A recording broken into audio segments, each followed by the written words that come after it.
Good morning students. आज हम आगे बढ़ते हैं किंसके रोजगार सिद्धांत में। लास्ट हम वीडियो में हमने देखा था किस तरीके से प्रभावपूर्ण मांग का डिसीजन होता है। ब्रीफली अगर हम देखते हैं किंसके रोजगार सिद्धांत की, तो जैसा कि हमने देखा है कि किंसके रोजगार सिद्धांत में आय, उत्पादन एवं रोजगार निर्भर करता है प्रभावपूर्ण मांग पर। प्रभावपूर्ण मांग निर्भर करती है समस्त मांग फलन, समस्त पूर्ति फलन। समस्त मांग फलन निर्भर करता है उपभोग, विनियोग और सरकारी व्यय पर। समस्त पूर्ति फलन अल्पकाल में स्थिर है। समस्त मांग फलन में जो उपभोग है वह निर्भर करता है आय के आकार और उपभोग की प्रवृत्ति पर। उपभोग की प्रवृत्ति आगे जाके निर्भर करती है की सीमांत प्रवृत्ति, जो कि दोनों अल्पकाल में स्थिर रहती है। विनियोग निर्भर करता है ब्याज की दर और पूंजी की सीमांत उत्पादकता पर। ब्याज की दर निर्भर करती है द्रव्य की तरलता पसंदगी और मुद्रा की मात्रा। चूँकि किन्स ने ब्याज की दर को एक मौद्रिक सिद्धांत बनाया है, जिसके अंतर्गत वे मानते हैं कि ब्याज की दर का निर्धारण मुद्रा की मांग और मुद्रा की पूर्ति से होती है। तो मुद्रा की जो मांग है उसके लिए उन्होंने 3 उद्देश्य बताए हैं। वे 3 उद्देश्य हैं: लेन देन उद्देश्य, सतर्कता उद्देश्य, सट्टा उद्देश्य। और मुद्रा की मात्रा है वह है डिपेंड करते हैं वास्तविक मुद्रा व साख मुद्रा। ठीक है, ये गवर्नमेंट अधिकारियों के द्वारा डिसाइड होती हैं, सरकार के द्वारा निर्धारित होती हैं, उस पर निर्भर करती मुद्रा की पूर्ति। पूंजी की सीमांत उत्पादकता की अगर बात करें तो यह पूंजी की सीमांत उत्पादकता डिसाइड होती है पूंजी के प्रतिस्थापन व्यय से और पूंजी पर संभावित लाभ की आशा से। तो ये दोनों मंदीकाल में क्या है, स्थिर रहते हैं, प्रतिस्थापन व्यय और संभावित लाभ की आशा। नेक्स्ट है जो सरकारी है, तो किन्स ने सरकार का हस्तक्षेप जरूरी माना है मंदी के समय में आय, उत्पादन, रोजगार को बढ़ाने के लिए, प्रभावपूर्ण मांग के बढ़ाने के एक साधन के रूप में। आगे हम देखते हैं किन्स के रोजगार सिद्धांत। चूँकि मैंने आपको ये बता दिया है, आप इसको एक बार रीड आउट कर लीजिएगा। वो जो हमने डायग्राम अभी जो देखा है उसी को यहाँ पर एक्सप्लेन किया गया है, तो आप इसे देख लीजिएगा। ठीक है, आगे इसमें हम देखते हैं किन्स ने बेकारी निराकरण उपभोग व्यय और विनियोग व्यय दोनों में वृद्धि की सलाह दी। वह बताते हैं कि निजी उपभोग एवं विनियोग की प्रवृत्ति पर अनेक मनोवैज्ञानिक एवं आर्थिक घटकों का प्रभाव पड़ता है। अतः केवल ब्याज दरों में कमी ही विनियोग में वृद्धि के लिए पर्याप्त नहीं होगी। अतः ऐसी स्थिति में सरकार को आगे आना चाहिए और यातायात, संचार, सिंचाई परियोजनाओं, लोक निर्माण कार्यों पर खुलकर व्यय करना चाहिए। यानी यहाँ क्या कह रहे हैं किन्स कह रहे हैं कि गवर्नमेंट को आगे बढ़ना चाहिए, तब जाकर ये सारे कार्य होंगे। ठीक है, इस तरीके से किन्स, चूँकि कंजप्शन में हम एकाएक अल्पकाल में वृद्धि नहीं कर सकते हैं या उसमें एक लिमिटेड वृद्धि होगी। इन्वेस्टमेंट भी निर्भर करता है व्यापारियों की प्रत्याशाओं पर कि ब्याज की दर क्या है और निवेश करने से उनको कितना लाभ मिलने वाला है। और चूँकि बहुत बड़ी मात्रा करना व्यापारियों के लिए मंदी काल में उपयुक्त नहीं होता है। इस प्रकार किन्स ने सरकारी उपभोग या सरकारी व्यय के ऊपर बल दिया है मंदी काल से निकलने के लिए। आगे देखते हैं हम किन्स के रोजगार सिद्धांत को अगर ब्रीफली समझना चाहते हैं, और यहाँ पे इसका सारांश दिया गया है। ये सारांश जो टेबल हमने अभी रीड आउट की है उसी को यहाँ पर बताया गया है।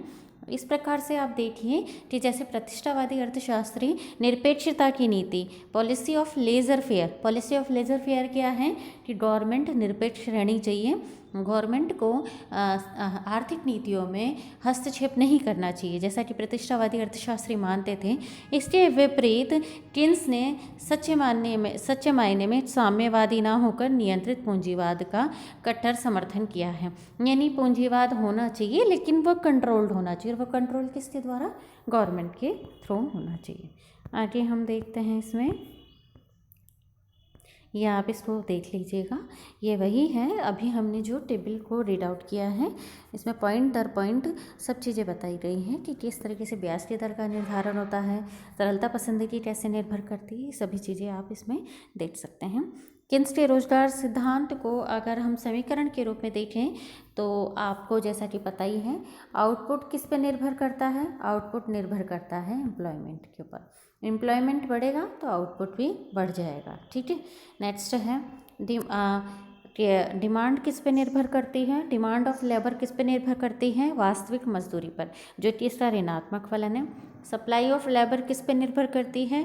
ये मौद्रिक मजदूरी का धनात्मक फलन है। और इस प्रकार से श्रम बाजार में श्रम की मांग और पूर्ति में साम्य होता है। मौद्रिक बाजार में मुद्रा की मांग तथा पूर्ति का संतुलन बताने वाले फलन समीकरण निम्न है। ये देखिए आप समीकरण, MD बराबर, इसमें आप MD M1 plus M2, money demand जो ये दोनों इक्वल होती है, कब होती है? M1 M2। ये आपके मनी की जो मनी की डिमांड की वो बताए गए हैं इसमें। मुद्रा की सतर्कता मांग, सौदा उद्देश्य और सट्टा उद्देश्य। सट्टा उद्देश्य के लिए मुद्रा की मांग किस पर निर्भर करती है? ब्याज की दर पे, जो कि यहाँ बताया गया है। इसी प्रकार से सतर्कता और सौदा उद्देश्य के लिए मुद्रा की मांग इनकम के ऊपर निर्भर करती है। ठीक है। और मनी सप्लाई किस पर निर्भर करती है? ये है मौद्रिक अधिकारियों द्वारा निर्धारित होती है। मुद्रा बाजार में मुद्रा की मांग व पूर्ति में संतुलन आता है। इसी प्रकार से बचत को किसका फलन बताया गया है? यहाँ पर मोस्ट इम्पॉर्टेंट देखिए, बचत को आय का धनात्मक फलन बताया गया है। जहाँ क्लासिकल थ्योरी में आप क्या पढ़ते थे कि saving is the function of rate of interest. ठीक है, ब्याज की दर का फलन है, रेट ऑफ इंटरेस्ट बताया था वहाँ पे। यहाँ पर बचत किसका फलन बताया गया है? यह आय का फलन बताया गया है। इसी प्रकार से इन्वेस्टमेंट को किसका फलन बताया गया है? इन्वेस्टमेंट को बताया गया है यहाँ पे ब्याज की दर का ऋणात्मक फलन बताया, जो कि सेम है। आप देखिए क्लासिकल थ्योरी के अनुसार और किन्स की थ्योरी में जो ब्याज की दर का निर्धारण है, नहीं, जो निवेश का निर्धारण है वह ब्याज की दर से होता है। सब सेविंग और इन्वेस्टमेंट, कुल बचत तो कुल निवेश में संतुलन को बताता है। ठीक है। किन्स के रोजगार सिद्धांत की जो आलोचना की गई है वह है हैजलिट, हट, मार्गेट, हेयर्क, नाइट, वॉट और लॉरेंस द्वारा की गई हैं। और वह कौन कौन सी हैं? जैसे पुनर्रोजगार की धारणा दोषपूर्ण है। हैजलिट ने किन्स द्वारा प्रतिपादित पुनर्रोजगार संबंधी धारणा को दोषपूर्ण बताया है। किन्स के अनुसार पुनर्रोजगार की दशा में संघर्षात्मक तथा ऐच्छिक दोनों प्रकार की बेकारी विद्यमान होना असंगत नहीं है। यानी वे मानते हैं कि पूर्ण रोजगार की अवस्था में भी इस प्रकार की बेरोजगारी मिल सकती है, जबकि इस अवस्था को पूर्ण रोजगार कहना भ्रमात्मक है। हैजलिट इस पूर्ण रोजगार की अवस्था को आदर्श या इष्टतम रोजगार कहना पसंद करते हैं। इसके अतिरिक्त जहाँ किन्स पुनः रोजगार को आर्थिक नीति का उद्देश्य मानता है, वहीं हैजलिट पुनः रोजगार को एक साधन मानता है, जबकि साध्य तो अधिकतम उत्पादन और उपभोक्ताओं की अधिकतम संतुष्टि है। नेक्स्ट, बेरोजगारी की समस्या के समाधान के लिए व्यापक उपचारों का अभाव। यद्यपि किन्स के रोजगार सिद्धांत में चक्रीय बेरोजगारी की समस्या का समाधान तो है, किंतु वह संघर्षात्मक तथा तकनीकी बेरोजगारी के निराकरण का उपाय नहीं सुझाता है। भ्रमात्मक मान्यताओं पर आधारित सिद्धांत। किन्स का रोजगार सिद्धांत न केवल पूर्ण प्रतियोगिता की गलत मान्यता पर आधारित है, वरन इसमें संवृत या बंद अर्थव्यवस्था की भी दोषपूर्ण मान्यता रही है। न तो व्यावहारिक विश्व में कहीं पूर्ण प्रतियोगिता दिखती है, न ही अर्थव्यवस्था विश्व के दूसरे राष्ट्रों से अलग थलग रह सकती है। इस प्रकार जब विदेशी व्यापार होता है तो उसका रोजगार के ऊपर भी इम्पैक्ट पड़ता है। सर्वव्यापकता का अभाव। किन्स का रोजगार सिद्धांत सामान्य नहीं है, ये प्रत्येक देश तथा प्रत्येक अर्थव्यवस्था में समान रूप से लागू नहीं होता। यह सिद्धांत पूंजीवादी विकसित अर्थव्यवस्थाओं में तो लागू होता है, परंतु साम्यवादी एवं समाजवादी अर्थव्यवस्थाओं, जिसमें सरकार का आर्थिक गतिविधियों में काफ़ी हस्तक्षेप होता है, अथवा जो अर्थव्यवस्था काफ़ी पिछड़ी और बेलोच हो, तो यह सिद्धांत लागू नहीं हो सकता। इसलिए हैरिस ने यहाँ तक कहा है कि यदि साम्यवाद आ जाए तो किन्स भी रिकार्डो की भांति मृत हो जाएगा। नेक्स्ट, रोजगार के दीर्घकालीन घटकों की उपेक्षा। किन्स का रोजगार सिद्धांत अल्पकालीन है, अतः रोजगार को प्रभावित करने वाले तात्कालिक घटकों का ही इस सिद्धांत में समावेश हो पाया, जबकि इसमें अर्थव्यवस्था के विभिन्न क्षेत्रों, उत्पादन तकनीक, संगठन, पूंजी की मात्रा, उपभोग की प्रवृत्ति, आय के स्तर आदि में भी दीर्घकालीन परिवर्तनों से रोजगार पर पड़ने वाले प्रभावों के विश्लेषण की उपेक्षा की गई है। इस प्रकार किन्स ने रोजगार के दीर्घकालीन विश्लेषण की उपेक्षा कर सिद्धांत में अधूरापन छोड़ दिया है। नेक्स्ट, अत्यधिक समष्टि मूलक स्वरूप अनुपयुक्त। टिन्स का रोजगार सिद्धांत पूर्णतः समष्टि मूलक धारणाओं, समष्टि मूलक मीन्स बहुत बड़ी स्तर की धारणाओं, जैसे कुल उपभोग, कुल विनियोग, कुल बचत, कुल आय आदि पर आधारित है। अतः समूची अर्थव्यवस्था के समग्र विश्लेषण में व्यष्टि दृष्टिकोण को छोड़ दिया। यह अनुपयुक्त एवं दोषपूर्ण निष्कर्षों का कारण बना। राइट ने लिखा है कि व्यावहारिक अनुभव के अनुसार किन्स द्वारा की गई आर्थिक भविष्यवाणियां आर्थिक सिद्ध नहीं हुई हैं। ठीक है, अतः उत्तम परिणामों के लिए व्यष्टि तथा समष्टि दो परस्पर विरोधी पद्धतियों के समन्वय की आवश्यकता है। विनियोग की आवश्यकता पर अधिक जोर। किन्स ने अपने रोजगार सिद्धांत में कंजप्शन को तो स्थिर मान लिया है, इसलिए विनियोग पर उन्होंने बल दिया है, जबकि रोजगार वृद्धि के लिए उपभोग प्रवृत्ति में भी वृद्धि होनी जरूरी है। यह भी एक महत्वपूर्ण घटक है। रोजगार निर्धारक घटकों में अनेक कमियां हैं। किन्स के रोजगार सिद्धांत में उपभोग फलन, विनियोग फलन दोनों धारणाएं अनेक कमियों से भरी पड़ी हैं। नेक्स्ट है प्राविधिकी विश्लेषण का अभाव। ये है किन्स का रोजगार सिद्धांत प्राविधिकी विश्लेषण न होकर तुलनात्मक स्थैतिक विश्लेषण है। किन्स ने अपने विश्लेषण में समय अंतर की धारणा की उपेक्षा कर दी, जैसे आय वृद्धि से तुरंत उपभोग वृद्धि नहीं होती और ना ब्याज दर में कमी तुरंत विनियोग को बढ़ावा देती है, इनमें समय लगता है। किन्स ने रोजगार के विभिन्न स्तरों का तो विश्लेषण किया, किंतु एक स्तर से दूसरे स्तर पर संतुलन की प्रक्रिया स्पष्ट नहीं कर पाया। अतः किन्स का रोजगार सिद्धांत तुलनात्मक स्थैतिक विश्लेषण है। त्वरक को भुला दिया। किन्स ने अपने सिद्धांत में त्वरक की व्याख्या ही नहीं की, जबकि त्वरक और गुणक दोनों लगभग समानार्थक धारणा है। जहाँ गुणक विनियोग में वृद्धि के कारण रोजगार व आय में होने वाले वृद्धि का अनुपात है, वहीं त्वरक विनियोगों की मात्रा पर होने वाले उपभोग के लिए परिवर्तन के प्रभाव को व्यक्त करता है। अतः किन्स ने अपने सिद्धांत में त्वरक को भुला दिया।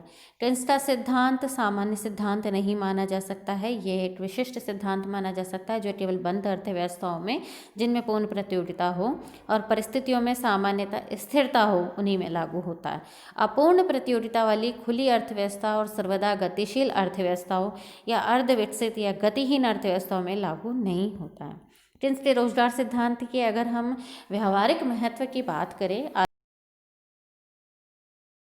आलोचनाओं, तो पहला पॉइंट देखिए समष्टि अर्थशास्त्र का विकास, क्योंकि किन्स का रोजगार सिद्धांत समष्टि विश्लेषण पर आधारित है। इस सिद्धांत से न केवल समष्टि अर्थशास्त्र के सिद्धांत का मार्ग प्रशस्त हुआ है, वरन उसकी लोकप्रियता भी बढ़ी है। रोजगार समस्या के हल में यह व्यापक दृष्टिकोण प्रस्तुत करता है। किन्स का रोजगार सिद्धांत पूर्ण रोजगार, अल्प रोजगार, पूर्ण से अधिक रोजगार से संबंधित है और सभी प्रकार की परिस्थितियों में पूर्ण रोजगार की व्यवस्था पर ध्यान देता है। किन्स का सामान्य सिद्धांत मंदी काल में बेरोजगारी की समस्या का समाधान नहीं करता, वरन स्फीति काल में भी पूर्ण रोजगार की स्थापना का मार्गदर्शन करता है। किन्स का रोजगार सिद्धांत आधारभूत स्तंभ। किन्स के रोजगार सिद्धांत का आधारभूत स्तंभ प्रभावपूर्ण मांग है। प्रभावपूर्ण मांग में कमी बेरोजगारी में मंदी को जन्म देती है, जबकि इसमें प्रभावपूर्ण मांग में अधिकतम तेजी को जबकि प्रभावपूर्ण मांग में अधिकता तेजी को जन्म देती है। अतः दोनों ही परिस्थितियों में रोजगार के लिए सिद्धांत में विश्लेषण होता है। ये भिन्न भिन्न परिस्थितियों में नीति निर्धारण में सहायक है। राजकीय हस्तक्षेप की महत्वपूर्ण भूमिका, जैसा कि मैंने बता दिया कि किन्स अपने रोजगार सिद्धांत में गवर्नमेंट एक्सपेंडिचर को बढ़ाने की बात करते हैं। वह कहते हैं कि मंदी काल में सिर्फ एक गवर्नमेंट ही है जो ज़्यादा से ज़्यादा एक्सपेंडिचर करके लोगों की मांग को बढ़ा सकती है और इकोनॉमी में तेज़ी ला सकती है। आगे अगर हम देखें मौद्रिक नीति की सार्थकता, चूँकि उन्होंने ब्याज की दरों का निर्धारण पूर्णतः मौद्रिक तत्व बताया है। इस प्रकार निवेश में जो परिवर्तन ब्याज की दरों के माध्यम से आ रहा है, वह ब्याज की दरें मुद्रा की मात्रा से प्रभावित हो रही हैं। इस प्रकार मौद्रिक नीति की सार्थकता को उन्होंने सिद्ध किया है कि किस प्रकार से गवर्नमेंट मुद्रा की मांग और पूर्ति में परिवर्तन करके आगे चल के व्यापार चक्रों में परिवर्तन कर सकती है। अंतर्राष्ट्रीय मौद्रिक सहयोग को बढ़ावा। किन्स ने वैसे तो बंद अर्थव्यवस्था की कल्पना की थी, किंतु कालांतर में उसने पिछड़े विकासशील राष्ट्रों में रोजगार, उत्पादन और आय के पारस्परिक संबंधों को ध्यान में रखते हुए अंतर्राष्ट्रीय मुद्रा कोष, वर्ल्ड बैंक, IBRD जैसी संस्थाओं की स्थापित करने की प्रेरणा दी। यही कारण है कि विश्व के सभी देशों में अधिकाधिक अंतर्राष्ट्रीय मौद्रिक सहयोग की भावना प्रबल है। व्यापार चक्रों व बेकारी नियंत्रण में उपयोगी किन्स का रोजगार सिद्धांत व्यापार चक्रों के नियंत्रण तथा मंदी काल में उत्पन्न बेरोजगारी की समस्या के समाधान में अत्यंत उपयोगी रहा है। अमेरिका में विश्वव्यापी आर्थिक मंदी काल में न्यू डील इसका परिचायक है। आज भी विकसित देशों में व्यापार चक्रों के नियंत्रण में सिद्धांत का सहारा लिया जाता है। अल्पकालीन विश्लेषण व्यावहारिक है। दीर्घकालीन सिद्धांत काफ़ी लंबा टाइम ले लेता है, अतः किसी भी समस्या के समाधान के लिए उसका अल्पकालीन होना या आप कह सकते हैं तत्काल उसका प्रभाव होना काफ़ी ज़रूरी है। लॉन्ग टर्म में तो काफ़ी चीज़ें बदल जाती हैं। विनियोगों का महत्वपूर्ण स्थान। किन्स के रोजगार सिद्धांत में विनियोग की महत्वपूर्ण भूमिका है, इसीलिए किन्स के अर्थशास्त्र को विनियोग अभिमुखी इन्वेस्टमेंट ओरिएंटेड कहा जाता है। किन्स के अनुसार अल्पकाल में उपभोग की मात्रा तो स्थिर रहती है, इसलिए रोजगार मुख्यतः विनियोग की मात्रा पर निर्भर करता है। रोजगार में उतार चढ़ाव विनियोगों में उतार चढ़ाव के परिणाम स्वरूप होते हैं, अतः बेरोजगारी के निराकरण के लिए विनियोग वृद्धि पर जोर दिया जाना चाहिए। सामाजिक लेखांकन व घाटे के बजट की लोकप्रियता। किन्स ने अपने रोजगार सिद्धांत में राष्ट्रीय आय, राष्ट्रीय बचत, राष्ट्रीय उपभोग, राष्ट्रीय विनियोग आदि जिन धारणाओं का विकास किया है, आज उन धारणाओं का आर्थिक नीति निर्धारण में अत्यधिक महत्व हो गया है। किन्स सभी राष्ट्रों में सामाजिक लेखांकन तैयार किए जाते हैं। यही नहीं, किन्स ने सदैव संतुलित बजट की धारणा का खंडन करते हुए आर्थिक मंदी के निराकरण एवं रोजगार वृद्धि के लिए घाटे के बजट का जोरदार समर्थन किया। उसने देश में आय, रोजगार तथा उत्पादन बढ़ाने के लिए कुछ परिस्थितियों में घाटे के बजट को सर्वोत्तम माना। आगे है पूर्ण रोजगार नीति की बढ़ती लोकप्रियता। आज विश्व के सभी विकसित एवं पूर्ण रोजगार को अंतिम लक्ष्य मानकर चलते हैं, अतः पूर्ण रोजगार नीति की बढ़ती लोकप्रियता का श्रेय किन्स के रोजगार सिद्धांत को दिया जाता है। इस प्रकार उपयुक्त विश्लेषण से स्पष्ट है कि किन्स का रोजगार सिद्धांत सैद्धांतिक ही नहीं वरन पर्याप्त तथ्यों, अनुभवों पर आधारित होने से पूर्ण रूपेण व्यावहारिक भी है। आज भी पश्चिम देशों में व्यापार चक्रों एवं मंदी के निराकरण के साथ पूर्ण रोजगार की आर्थिक नीतियों से किन्स के रोजगार सिद्धांत का व्यावहारिक क्रियान्वयन दृष्टिगोचर होता है। भारत जैसे अर्धविकसित एवं विकासशील देशों में किन्स के रोजगार सिद्धांत की प्रयोज्यता, क्या ये प्रासंगिक है आज के समय में? भारत जैसे देशों में, अर्धविकसित देशों में क्या किन्स का रोजगार सिद्धांत वहाँ की समस्याओं का सॉल्यूशन कर सकता है? तो इसी को हमें देखना है। तो आप इसके पॉइंट्स वगैरह देख सकते हैं यहाँ पे। किन्स का यह सिद्धांत सभी जगह समान रूप से क्रियाशील नहीं होता है। शुम्पीटर ने कहा है कि व्यवहारिक किन्सीवाद एक ऐसा पौधा है जिसे विदेशी भूमि पर नहीं लगाया जा सकता। ये वहाँ सूखता ही नहीं वरन सूखने से पहले ही विषाक्त हो जाता है। ठीक है, तो किन्स के रोजगार सिद्धांत के बारे में अगर विकसित राष्ट्रों की बीमारी की दवा का उपयोग विकासशील एवं अर्धविकसित देशों की बीमारी में करना खतरे से खाली नहीं। क्योंकि आप ये देखिए कि किन परिस्थितियों में किन्स का रोजगार सिद्धांत निर्मित हुआ था। 1930 की मंदी की वजह के उपलक्ष्य में किन्स का रोजगार सिद्धांत निर्मित हुआ था। तो ये जो मंदी आई थी ये कहाँ पर आई थी? यूरोपियन राष्ट्र, ठीक है, या आप कह सकते हैं वेस्टर्न कंट्रीज़ के अंदर ये मंदी आई थी। तो किन्स का ये जो रोजगार सिद्धांत है ये वेस्टर्न कंट्रीज़ की समस्याओं के सॉल्यूशन के रूप में आया था। तो अब चूँकि वहाँ तो मांग कम है, ठीक है, और उस मांग कम में किन्स ने रोजगार बढ़ाने के लिए किस तरीके से मांग को बढ़ाने के लिए उन्होंने तरीके बताए हैं अलग अलग कि किस तरीके से मांग को बढ़ाया जा सकता है। लेकिन अगर हम भारत जैसे विकासशील देश की बात करें तो यहाँ स्थिति उल्टी है। उल्टी कैसे है या विपरीत कैसे है? विपरीत है कि यहाँ मांग में कमी नहीं है, मांग भरपूर है। लोगों के पास में चीज़ों की कमी है, उपलब्धता कम है। यहाँ प्रॉब्लम तो क्या है? यहाँ पूर्ति कम है, ठीक है। यहाँ पर चूँकि साधनों की मात्रा कम है या साधन बहुत अधिक भी हैं तो टेक्नोलॉजी बहुत पिछड़ी हुई है। ऐसी परिस्थितियों में चूँकि यहाँ तो मांग तो पहले से ही पहले से ही बहुत अच्छी है, यहाँ उस मांग के अनुसार पूर्ति नहीं हो पाती है, या आप कह सकते हैं मांग और पूर्ति की दौड़ में मांग आगे बढ़ जाती है और पूर्ति बहुत पीछे रह जाती है। ऐसी परिस्थितियों में पूर्ति को बढ़ाने का कार्य यहाँ पर होना चाहिए, जबकि केन्स का पूरा फोकस किस पर है, प्रभावपूर्ण मांग को बढ़ाने की। तो यह जो सिद्धांत है विकासशील राष्ट्रों में, भारत जैसे देशों में ये पूरी तरीके से लागू नहीं हो सकता है, बहुत सीमित रूप से ये लागू हो सकता है, ये पूर्ण रूप से लागू से अर्धविकसित और विकासशील देशों में बेरोजगारी की प्रकृति, कारण, व्यापकता आदि में एक दूसरे से काफ़ी भिन्नता है। विकसित देशों में तो बेकारी व्यापार चक्रों से मंदी काल में उत्पन्न होती है, जबकि अल्प विकसित एवं विकासशील राष्ट्रों में बेकारी दीर्घकालीन एवं संक्रामक है। विकसित देशों में बेकारी प्रभावपूर्ण मांग में कमी के कारण उत्पन्न होती है, जबकि विकासशील देशों में व्याप्त बेकारी का कारण प्रभावपूर्ण मांग में कमी नहीं वरन पूंजीगत साधनों की कमी। ठीक है, पूंजीगत साधनों की कमी है। उपभोग क्षमता तो अधिक है पर आय और पूंजी निर्माण का अभाव है। जहाँ विकसित देशों में आर्थिक स्थिरता की समस्या है, वहाँ विकासशील देशों में आर्थिक विकास और आर्थिक स्थिरता दोनों ही समस्याएं विकट हैं। इन विभिन्नताओं के कारण केन्स का रोजगार सिद्धांत विकासशील एवं अल्प विकसित देशों में प्रभावी एवं सफल उपकरण सिद्ध नहीं हो सकता। केन्स का रोजगार सिद्धांत जिन मान्यताओं पर निर्भर है वह विकासशील देशों में मेल नहीं खाती है। कौन सी? केन्स का सिद्धांत चक्रीय बेरोजगारी की धारणा पर आधारित है, जो मंदी काल में प्रभावपूर्ण मांग की कमी के कारण उत्पन्न होती है, जबकि विकासशील देशों में बेरोजगारी दीर्घकालीन एवं संक्रामक है। ये प्रभावपूर्ण मांग में कमी के कारण नहीं वरन पूंजीगत साधनों की न्यूनता के कारण होती है। औद्योगिक व्यवस्था में उत्पादन वृद्धि की पर्याप्त लोचता जो विकसित देशों में पाई जाती है, विकासशील देशों में नहीं पाई जाती है। कार्यशील पूंजी की पूर्ति में पर्याप्त लोचता विकासशील देशों में नहीं होती है। जहां विकसित देशों में उपभोग उद्योगों में अतिरिक्त उत्पादन क्षमता की कल्पना की है, वहां विकासशील देशों में पूंजीगत साधनों के अभाव के कारण अतिरिक्त उत्पादन क्षमता नहीं होती।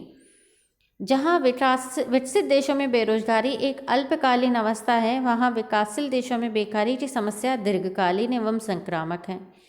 जहाँ केन्स का रोजगार सिद्धांत बंद अर्थव्यवस्था पर आधारित है, वहाँ विकासशील अर्थव्यवस्था विदेशी व्यापार पर आधारित खुली अर्थव्यवस्था है। जहाँ केन्स ने श्रम एवं पूंजीगत साधनों में क्षतिपूर्ति की मान्यता को आधार बनाया, वहाँ विकासशील देशों में पूंजीगत साधनों का अभाव रहता है। केन्स के रोजगार सिद्धांत के उपकरण भारत जैसे देशों में लागू नहीं होते। कौन कौन से उपकरण हैं? जैसे कि प्रभावपूर्ण मांग, जो कि भारत जैसे देश में नहीं होती हैं, आप कह सकते हैं, क्योंकि मांग में कमी के कारण नहीं, यहाँ पर पूंजी अथवा पूरक साधनों के अभाव के कारण यहाँ पर आप कह सकते हैं बेरोजगारी पाई जाती है। गुणक केन्स के रोजगार सिद्धांत का एक महत्वपूर्ण उपकरण है। भारत जैसे विकासशील देशों में संगठित उद्योगों का नितांत अभाव होने के कारण उनमें बेकारी अनिच्छित नहीं, छिपी हुई बेकारी है। छिपी हुई बेकारी का क्या मतलब है कि अत्यधिक मात्रा में श्रम शक्ति लगी हुई है, उत्पादन तो कमी, उत्पादन उस रफ्तार से नहीं हो रहा जिस रफ्तार से श्रम शक्ति लगी हुई है। यानी एक खेत को जोतने के लिए अगर 10 व्यक्तियों की जरूरत है तो वहाँ 50 अतिरिक्त व्यक्ति काम कर रहे हैं।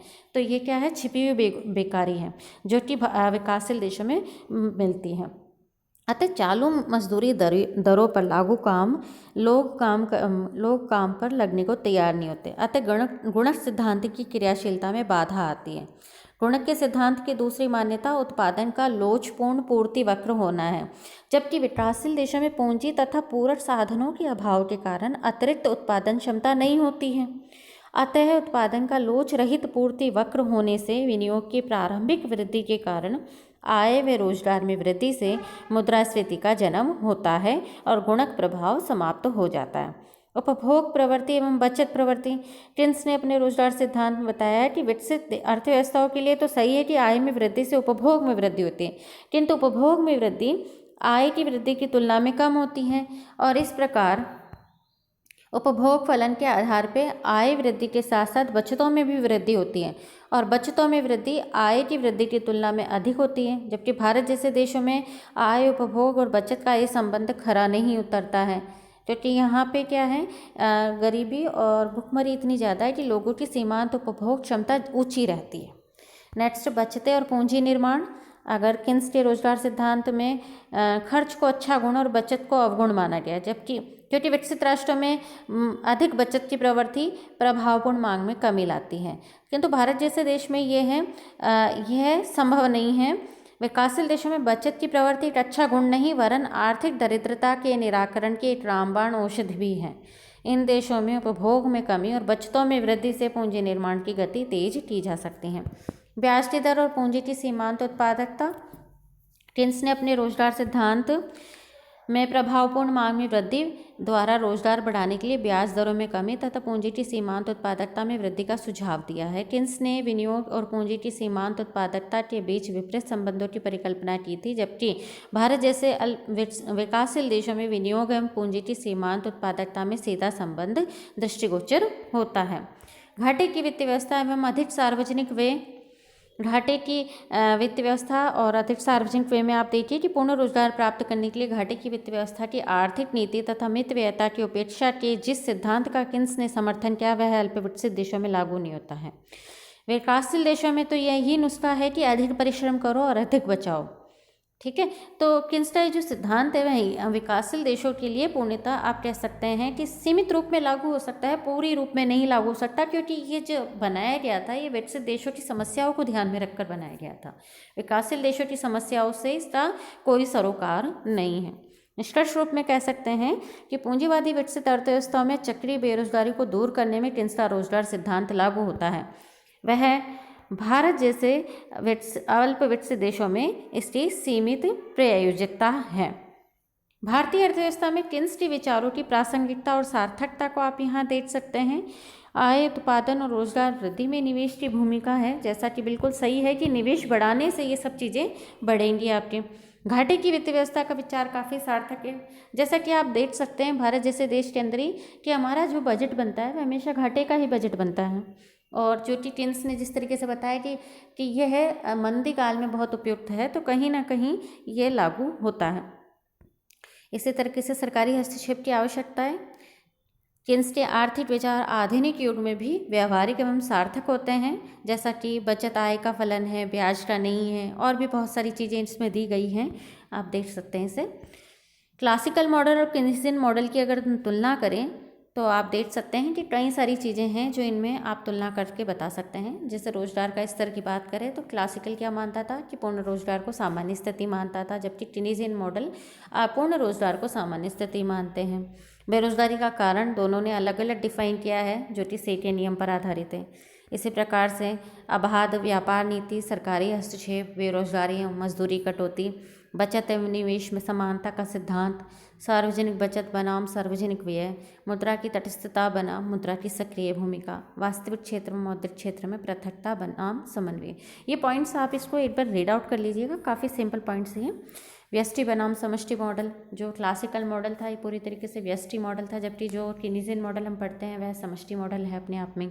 बचत ब्याज का फलन बनाम आय का फलन, क्लासिकल क्या मानते हैं कि बचत रोजगार का फलन, बचत ब्याज का फलन है, जबकि केन्सियन क्या मानते हैं कि बचतें आय का फलन होती हैं। अर्थव्यवस्था में मौद्रिक नीति एवं राजकोषीय नीति की भूमिका, किन्स मौद्रिक और राजकोषीय नीति दोनों की भूमिका पर बल देते हैं कि किस प्रकार से रोजगार को बढ़ाया जा सकता है इन सभी में। तो आज आपका ये क्लास केन्सियन थ्योरी आउटपुट और एम्प्लॉयमेंट की आज फिनिश होती है। इसके साथ में एक असाइनमेंट है, आप मुझे इसका उत्तर 50 शब्दों में किसी भी माध्यम से व्हाट्सएप के थ्रू या मेल करके आप मुझे सेंड कर सकते हैं। असाइनमेंट है प्रभावपूर्ण मार्ग से आप क्या समझते हैं। आज के लिए इतना ही, धन्यवाद।